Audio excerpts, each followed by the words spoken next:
क्यों आजकल की शादियां ज्यादा समय तक टिक नहीं पा रही हैं? क्यों चंद सालों में ही मनमुटाव होके मामला कोर्ट तक पहुंचता और तलाक हो जाता है, जबकि शादी पूरे रस्म रिवाज के साथ करते हैं दोनों पक्ष के घर वाले, और पूरी जो रस्में होती है वो अदा भी करते हैं, साथ फेरे भी लेते हैं, देवी देवताओं का आह्वान भी करते हैं। उसके बावजूद भी मंत्र द्वारा अभिमंत्रित करके फेरे लेकर भी उसका रिजल्ट क्या हो रहा है? आज अधिकतर शादियां टूट रही हैं, और अगर टूट नहीं रही तो मन मुटाव ऐसा है कि मन मार के एक दूसरे के साथ रहना पड़ रहा है। आइए इसी विषय में दास दीपक अपनी बात रखने वाला है, तर्क संगत रखूंगा। हाँ, इसमें एक बात बोलूं, सोशल मीडिया का भी बहुत बड़ा हाथ है, लेकिन शुरू में नहीं है, बाद में है। लेकिन शुरुआत जहां से होती है, आज उसी की जड़ पर दास दीपक आपको अपने साथ लेके चल रहा है। तो वीडियो बहुत इंटरेस्टिंग होने वाला है, आप सब सुनिएगा, समझिएगा, मानना ना मानना आपके ऊपर है, लेकिन सुनिएगा जरूर। जो दास तर्क संगत आप सबके समक्ष अपनी बात रखने जा रहा है। हरि बोल, हरि बोल, हरि बोल। मित्रों, आप सबका मित्र, सबका दोस्त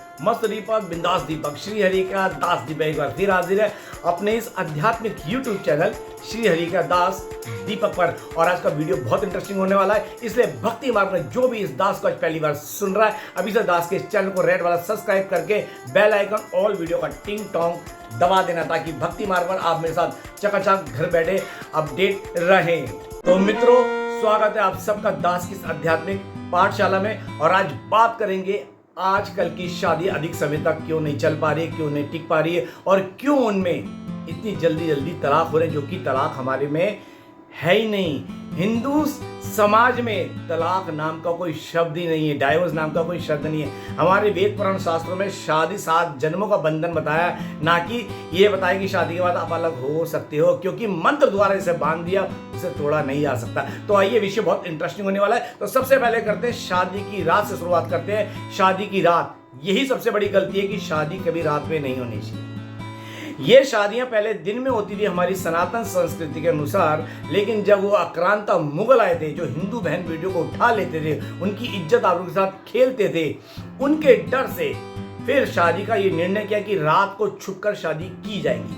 वो एक डर था उस समय का, एक डर के साए में शादी करते थे, जो कि छुप के करते थे। आज ये रीत बन गई और आज ये चलन में आ गया कि शादी रात को ही होनी चाहिए, जबकि रात को हमारे शास्त्र अनुसार देवी देवता सब सो जाते हैं। आप शादी के अंदर क्या करते हैं? सारी रस्म अदायगी अदा करते हैं, लेकिन सबसे बड़ी क्या बात करते हैं जो उसके अंदर होती है? मदिरा पान रखते हैं। यहाँ सुनिएगा, मैं बहुत क्लियर बोल रहा हूँ, शादी में मदिरा पान खुलकर होता है, ठीक है? ध्यान दीजिएगा। आप पहली बात तो रात को कर रहे हो, जो कि देवी देवता सो रहे हैं। चलिए, आपने ब्राह्मण देवता बुलाए हैं, वो मंत्र द्वारा पूरा जो भी हवन होता है वो करते हैं, फेरे करवाते हैं अग्नि को साक्षी करके। उससे पहले क्या होता है? खूब दोनों तरफ के पक्ष में अधिकतर खूब ड्रिंक करते हैं, और जब रात को फेरों का समय आता है तो आसपास के माहौल में जो भी आपका कोई साला हो, कोई जीजा हो, कोई मामा हो, पी पा के आसपास ही बैठे रहते हैं, मतलब मदिरा पान करके बैठे रहते हैं। उसका क्या इफेक्ट पड़ता है?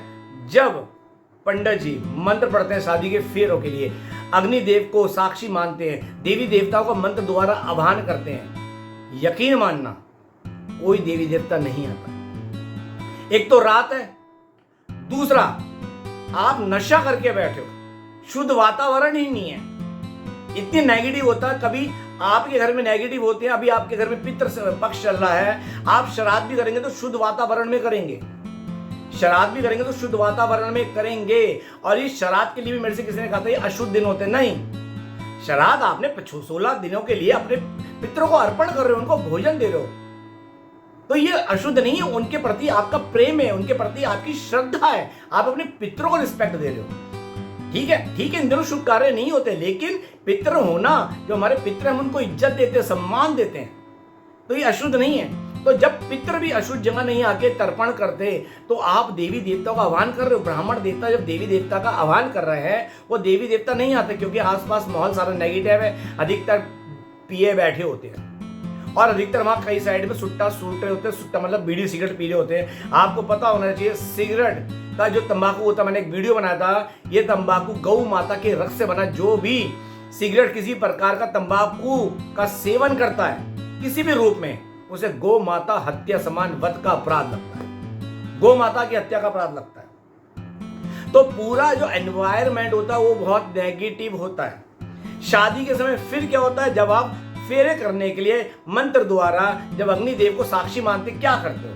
आपसे बोला जाता है कि जब आपके लड़की पक्ष के जो होते हैं वो पूरा पंडित जी ब्राह्मण देवता द्वारा बताई गई सामग्री लेके आते हैं, वो सामग्री के अंदर जो घी होता है आप कोई सा भी उठा के ले आते हो। ध्यान दीजिएगा, अक्सर ये वीडियो में आता है कि आप जाते हैं पंसारी के पास, भाई वो पूछते हैं तेल चाहिए किस लिए चाहिए, घी चाहिए किस लिए चाहिए, वो पूछते हैं। जैसा कि अक्सर आपने मीडिया में देखा होगा, ये सच्चाई भी है, अरे पूजा के लिए चाहिए तो ये ले जाओ, जो खराब है।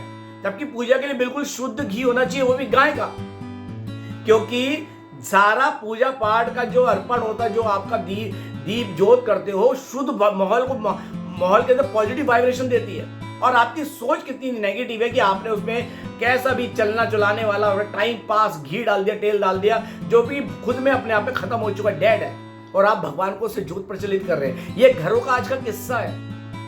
अपने घरों में भी शुद्ध तेल की, चाहे वो तिल का तेल हो चाहे वो घी हो, शुद्ध घी होना चाहिए, उसका दीपक जलाया करो। और ये बात यहाँ तो हवन की आ गई, चाहे घर के अंदर हवन हो, चाहे घर के अंदर हवन हो या शादी के अंदर आप आहुति डाल रहे हो, उस समय घी होना चाहिए शुद्ध, वो भी शुद्ध देसी गाय का, क्योंकि देसी गाय का घी ही अग्नि देवता स्वीकार करते हैं। जो शास्त्र अनुसार होता है देसी गाय का घी ही डलना चाहिए, ये बात आप समझ लीजिए। और एक बात मैंने और भी बताई थी कि महादेव पर आप जितने भी जो जल चढ़ाते हैं या सोमवार को क्या ही होते हैं जो दूध चढ़ाते हैं, दूध भी महादेव के ऊपर सिर्फ और सिर्फ, इसका वीडियो बना चुका हूं, गौ माता का ही चढ़ता है। अन्यथा इसके अलावा कोई दूध चढ़ाओगे तो अपराध लगेगा बहुत तगड़े वाला। दूध नहीं है भैया गौ माता का, तो सीधा जल चढ़ा दो। बहुत अच्छी बात दे रहा हूँ, बातों से बातें निकल रही है, एक सच्चा सनातन आपको बात समझा रहा है, मानना ना मानना आपकी बात। अगर आप सोमवार को जल चढ़ा रहे हो, सोमवार को हो जाए किसी दिन भी, अगर सोमवार को चढ़ा रहे आपको मैंने दूध चढ़ाने का, तो गौ माता का चढ़ाना, इसके अलावा कोई दूध महादेव स्वीकार नहीं करते। या फिर जल चढ़ा दो, जल हमेशा स्वीकार करते हैं। आप थैली वाला दूध रख के आते हो, छुआ के खोल के ऐसी थैली की काट दिया, ऐसे डालते हो, ढार डालते हो, ये क्या है? ये क्या है? महादेव श्रद्धा सुमन अर्पण। भगवान हमारे कृष्ण गोविंद हरि महादेव श्रद्धा से भाव से पूजे जाते हैं। वो श्रद्धा और भाव के भूखे हैं, उनको कुछ नहीं चाहिए। धन दौलत जो आप देते हो ना, ये देना, अरे उनसे तो तुम मांगते हो, उनके दर के तो तुम भिखारी हो। जिसके दर पे मांग रहे हो उसे नोट क्या दिखा रहे हो, धन दौलत क्या दिखा रहे हो? वो सिर्फ श्रद्धा और भाव से मिलते हैं, और श्रद्धा और भाव के ही भूखे हैं। हमारा गोविंद, हमारे महादेव तो बड़ी जल्दी प्रसन्न होते हैं, जैसा कि आपको पता है। सिर्फ भाव के भूखे, वो किसी भी रूप में किसी पे भी कभी भी प्रसन्न हो जाते हैं। तो आप ये बात समझ लो, जब भी आप घर में कोई पूजा पाठ करो तो तिल के तेल से करो। तिल का तेल अपने आप में शुद्ध लाओ, जो नवीन आया हो, ये नहीं कोई डेट पड़ा हो, वो तो अपना स्टॉक बेच देगा सस्ते मंदे दाम में, पंसारी जो भी होगा, लेकिन तुमने शुद्ध लाना है। घर में अगर आप घी का दिया जला रहे हैं तो कौन सा दिया जलाना चाहिए? गाय के दूध का, गाय के घी का दिया जलना चाहिए। और अगर आहुति डाल रहे हो, चाहे घर में कोई हवन हो रहा हो या शादी हो रही हो, तो शुद्ध गाय की घी लाना, क्योंकि आप लाखों रुपए, 15, 20, 25 लाख की आम शादी है, वो आप करके चले जाओगे, लाखों रुपए का खाना हो जाएगा, बैंड बाजी होंगे, सब हो जाएगा, कपड़े हो जाएंगे, जो आपने देना बच्ची को भीड़ दे दोगे।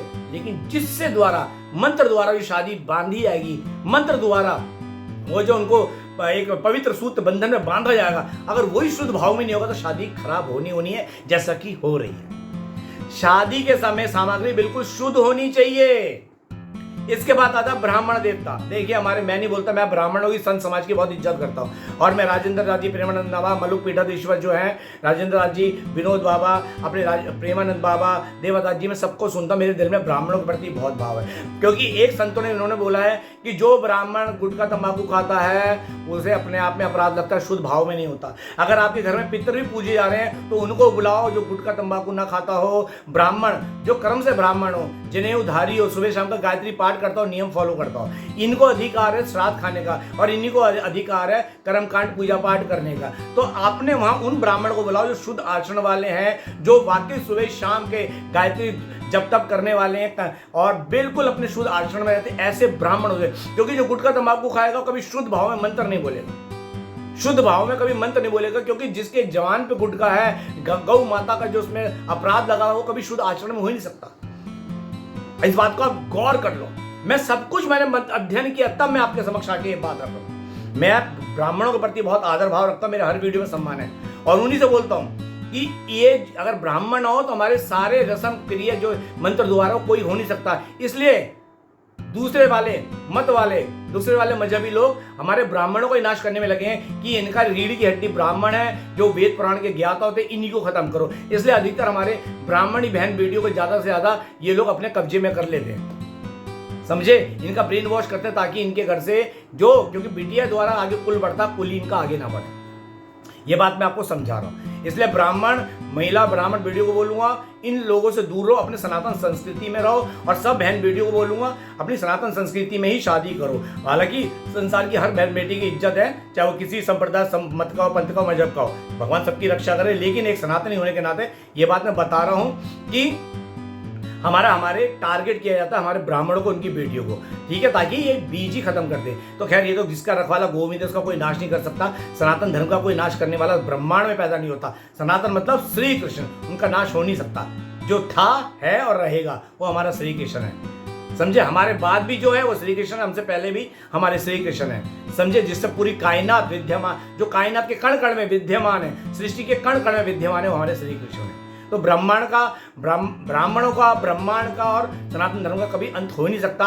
और नाश करने वालों का बड़ी जल्दी नाश हो जाता है। ये सच्चाई है। रावण मर गया, कंस मर गया, कुछ नहीं कर पाया, कितने बड़े पराक्रमी क्यों ना हो, बस कितने बड़े पराक्रमी क्यों ना हो। प्रहलाद जी, जिनके प्रेम भाव में नारायण खंबा फाड़ गया और हिरण्याकश्यप का संहार किया, ठीक है। तो प्रभु ऐसे ही करते हैं, अपने भक्तों की रक्षा करते हैं। तो सनातन धर्म का कोई नाश नहीं कर सकता, वो समझ ले। और जो हिंदू होके हिंदू धर्म में अपने धर्म के ऊपर उंगली खड़ा करता है, उसका नाश बड़ी जल्दी होता है और वो लानत ही उसका जीवन हो जाता है। सनातन जैसे पवित्र धर्म में उसको जन्म मिला, उसके बावजूद भी अपने धर्म में कमियां निकालना, लानत है ऐसे फिर सनातनी होने पर, कि तुमने अपने ही आपको, अपनी कहते हो पितरों का नाश कर दिया। पुत्र मतलब जो अपने पितरों का उद्धार करे भक्ति करके। संत जन कहते हैं जिस घर में हरि भक्त पैदा हो जाता है, पितृलोक में उनके पितर खूब नाचते हैं कि हाँ, अब हमें इस जन्म मरण के चक्र से, इस पितृलोक से निकालने वाला आ गया, हमारा उद्धार करने वाला आ गया, हमें वैकुंठ ले जाने वाला आ गया। ये संतों की वाणी। जिस घर में हरि भक्त हो जाता है, या कोई भी पुत्र या पुत्री हरि भक्ति में लग जाता, समझ लो वहां पितृ खुश हो जाते हैं कि अब हमारा उद्धार निश्चित है। तो इसलिए जब भी आप शादी करें, शादी के अंदर जो भी आप रस्म क्रिया करते करो, लेकिन जब हवन की पूजा पाठ का समय आए, सामग्री शुद्ध होनी चाहिए, गौ माता का घी होना चाहिए, उसी की आहुति होनी चाहिए। और हाथ जोड़ के विनती है, शादी दिन में होनी चाहिए, दिन में होनी चाहिए, दिन में होनी चाहिए। दिन में सारे देवी देवता एक्टिव होते हैं। दिन का समय देवी देवता का होता है, रात का समय नेगेटिव एनर्जी राक्षसों का होता है। मैं फिर बता रहा हूं, नेगेटिव एनर्जी का, प्रेत आत्मा का, राक्षसों का होता है। जिसे आप राक्षस बोले, प्रेत आत्मा नेगेटिव एनर्जी का होता है, पूरा ऑरा होता है, ठीक है। अंधेरी अलग होती है। हमें चांदनी में शादी करनी है, उजाले में सूर्य देवता की, सूर्य भगवान की सरपरस्ती में शादी करनी है, दिन के उजाले में शादी करनी है। देवी देवताओं का आह्वान करते वो भी आएंगे। खान पान शुद्ध रखो, शराब वगैरह मत पियो शादी के अंदर। वेलकम के नाम पर या धम जो तुम करते हो ना शादी के नाम पर, आज मस्ती पीनी मत करो। इससे तुम्हारा तो खा पी के तुम चले जाओगे, लेकिन दूल्हा दुल्हन की जिंदगी खराब हो जाएगी। जिस शादी में नाचने गाने वाले, जिस शादी के अंदर मदिरा पान करके लोग आते हैं, वहां पे कभी देवी देवता नहीं वास करते, उसमें नहीं आते। ये बात आप समझ लीजिए। मेरी आपसे हाथ जोड़ के विनती है कि अपनी शादी, बहन बेटियों की जो भी आप कर रहे बच्चों की शादी, दिन में करिए, दिन में देवी देवताओं की उपस्थिति में करिए, शुद्ध भाव से करिए। ब्राह्मण वो होना चाहिए जो पूरे कर्मकांडी हो, श्रद्धा से युक्त हो, जो पूरे नियम के अनुसार आपकी शादी करवाएं। और सबसे बड़ी बात, अंत में ब्राह्मणों को दीक्षा जो आप उनकी देते कार्य वो खुल कर दो। लाखों रुपए शादी में खर्च कर दोगे, गहनों में खर्च कर दोगे, बारात में, बैंड बाजों में खर्च करोगे, ब्राह्मणों को आप 2100 से 3100 दोगे, अरे यार ज्यादा ले गया है। जिसने इस पवित्र बंधन में दोनों को जोड़ा, परी में सूत्र में बांध दिया, वो ज्यादा ले गया। और जो तुमने व्यर्थ का खाना खिलवा दिया, फालतू के लोग बुलवा दिए, ऐसा क्यों? ये फालतू खा के पी के निकल गए, कमियां निकालेंगे। एक ब्राह्मण ही होता जो आशीर्वाद दे के आता दिल से। और पता आपकी दक्षिणा में ब्राह्मण क्या ले आता है? आपके पाप। इसलिए ब्राह्मण को 5100 की अपनी सामर्थ्यानुसार 2100 3100 जो भी हो, दिल खोल के देना। जितना आप ब्राह्मण अगर नहीं मांगे तो अच्छा देना, और मांगे तो भी आप तय करो तो भी उसको देना। पहली बात तो ब्राह्मण तय नहीं करते, आपको देना चाहिए, क्योंकि आपके ही दान से ब्राह्मण का पेट भर, उसका कुल चलता है। ब्राह्मण को दान देना चाहिए, गौ माता को ग्रास देना चाहिए। और जब भी करो, दान देने के बाद अगर आपने ब्राह्मण को जो उनकी दक्षिणा दी है, उसके बाद कह दो यार गलत दे दी, तो आपका वो अपराध लग जाएगा। जहां आपने दान दिया वो बोल दिया गलत दिया, वो अपराध लग गया। जहां आपने दक्षिण दे दी बोल दिया गलत दे दी, जा दे, तो आपको अपराध लग गया। इसलिए जब भी गौ माता को खिलाओ या किसी को दान करो, ब्राह्मण को दिल से करो, हाथ जोड़ के करो। और जब भी शादी में बुलाओ, घर में पूजा पाठ में बुलाओ, अपने ब्राह्मण देवता को दिल से उनकी सेवा करो और उनको दक्षिणा दो। मैं एक बहुत अच्छी बात बता रहा हूं। अब आ जाओ सोशल मीडिया पे। आजकल सोशल मीडिया पे भी ट्रेंडिंग चल रहा है दोस्त करने का, दोस्ती बनाने का। मैं आपसे एक ही बात बोलूंगा, सोशल मीडिया सिर्फ एक दिखावा प्लेटफॉर्म है स्त्री पुरुष दोनों के लिए। खासतौर पर स्त्रियां जो आज अपने आप को प्रेजेंट कर रही हैं, ये अपने आप को शोषा मत बनाओ, इसे अपने आप को बाजार में मत आने दो। अच्छे वीडियो बनाओ, सात्विक बनाओ, धार्मिक बनाओ, मना नहीं है, लेकिन अभद्र कपड़े पहनकर आप सोशल मीडिया पे नारी की गरिमा मत गिराओ। मैं फिर बोलो, मर्यादा को मर्यादित रहने दो। मैं सभी सनातनी महिला से, माता बहनों से बोलूंगा, मर्यादा को मर्यादित रहने दो। सोशल मीडिया पे अनाप शनाप कपड़े पहन के अभद्र वीडियो बना के महिलाओं की गरिमा मत गिराओ। महिलाओं की गरिमा अपने आप खुद गिरती है। जो सामने वाले तो पुरुष हैं, जो तो देखेंगे कि जिस भाव में देखेंगे उसी भाव में आपसे बातें करेंगे, क्योंकि नीचे ऑप्शन आता है कमेंट्स का, तो वो कुछ भी लिखेंगे बोलने की। जैसे आपको वीडियो बनाने की आज़ादी है, तो कमेंट्स में आपको उनको लिखने की आज़ादी है। फिर आपको कईयों को बुरा लगता है और कई उसमें खुश होती हैं। ये आपकी सोच है। अपने आप को सोशल मीडिया पे मत लाओ। यहाँ की दोस्ती, यहाँ का व्यवहार सिर्फ एक अट्रैक्शन है, जिसे मैं खुल के बोलूं, सिर्फ एक अट्रैक्शन कि ये सिर्फ मेरे हाथ में आ जाए। जब इंसान से सामने वाले के प्रति आकर्षण होता है, वो उसके रूप रंग से होता है। और जब मन भर जाता है तो फिर सब खत्म हो जाता है। और जो आपको आपकी बीवी प्यार देगी, जो आपको पति साथ देगा ना दुख सुख में, वो सोशल मीडिया वाले नहीं देंगे। यार दोस्त जो बने, जो आपके अपने खास दोस्त हैं, जो आपकी नजर में बचपन से लेके बड़े तक, वो यार दोस्त आएंगे। सोशल मीडिया वाले सिर्फ खाने वाले बैठे, चाहे वो पुरुष हो या महिला हो। मैं आपको साफ बताऊं, ये बहुत गंदा प्लेटफॉर्म है। इसकी वजह से ना जाने कितने घर टूट रहे हैं। आज दिन आप देखते हो सोशल मीडिया पे, फलानी ने उसको घर छोड़ दिया, उसने अपनी बीवी को छोड़ दिया। भाई घर बर्बाद मत करो, दोस्ती करो, चलो आपने कर ली, लेकिन उसकी आड़ में अपना घर बर्बाद मत करो। सोशल मीडिया कभी भी किसी का सगा नहीं हुआ। ये वो प्लेटफॉर्म है जहां आके घर बर्बाद होना है। अगर आपने जरा सी भी अपने आप को ढील दी, आप अपने मर्यादा का आपने उल्लंघन किया, चाहे वो स्त्री और पुरुष, वहां पे समझ लो उसमें दरार तुम्हारे घर के रिश्तों में आनी है। और याद रखना, ये चमड़ी का अट्रैक्शन जो होता है ना, चमड़ी एक दिन ढल जाती है। फिर क्या करोगे जब ढल जाओगे? फिर आपको प्यार करने वाला सोशल मीडिया पे कौन है? ढलते हुए सूरज को कोई प्रणाम नहीं करता, उगते सूरज को करते हैं। तो सोशल मीडिया पे आप इन चक्करों में ना पड़ो, क्योंकि इससे भी गृहस्थी टूट रही है। आप किसी को भी दोस्त बना के अपने दुख सुख बोलते हैं, नहीं मेरा पति ऐसा है, नहीं मेरी बीवी ऐसी है। आप सांत्वना क्यों कर रहे हो? क्यों अपनी प्राइवेसी शेयर कर रहे हो? क्यों अपने आप को बेचारा बना रहे हो?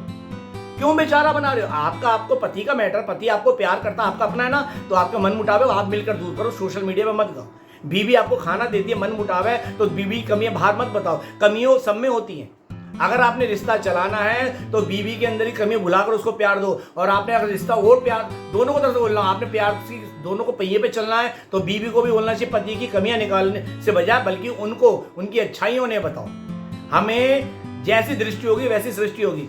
हम जैसा सोचेंगे वैसा ही दिखेगा। तो पति में कमियां दिख रही तो कमी नहीं, अच्छाई देखने की कोशिश करो। तो और अच्छाई से उसकी तारीफ करोगे, वो खुश हो जाएगा। यकीन मानना, जब आप बुराई के अंदर अच्छाई देखोगे ना और अच्छाई से उसकी तारीफ करोगे, वो उसकी बुराई, नेगेटिव एनर्जी, वो अपने आप नेगेटिव खत्म होता जाएगा कि नहीं मेरी बीवी मेरे से प्यार करती है, मेरी अच्छाइयां मुझे बताती है। बतानी भी चाहिए। ऐसी बीवी के अंदर वो कमी है तो इग्नोर करो, बल्कि उसकी तारीफ करो। मैं अपनी धर्म पत्नी को एक बात हमेशा बोलता हूँ, खाना खाने के बाद शुक्रिया बोलता हूँ, भैया बहुत बढ़िया। बीवी को शुक्रिया बोलता हूं मैं, धन्यवाद, बहुत स्वादिष्ट भोजन था। क्योंकि भोजन बनाती है, बहुत प्यार से बनाती है, सबकी सेवा करती है। ठीक है, मेरा बाहर फ्रेंड सर्कल है, लेकिन मेरा पहला दायित्व मेरे धर्म पत्नी के प्रति बनता है। जब भी मेरे को भोजन देती है, मैं कहता हूँ शुक्रिया, धन्यवाद, आज का भोजन बहुत स्वादिष्ट था। और स्वादिष्ट कहते कहते वो स्वादिष्ट लगता भी है और वो स्वादिष्ट बनाती भी है। और अगर नहीं भी आपकी धर्मपत्नी बनाएगी, आप स्वादिष्ट बोलोगे, तो आपको तो लगेगा एक दिन से और अच्छा बनाना आ जाएगा।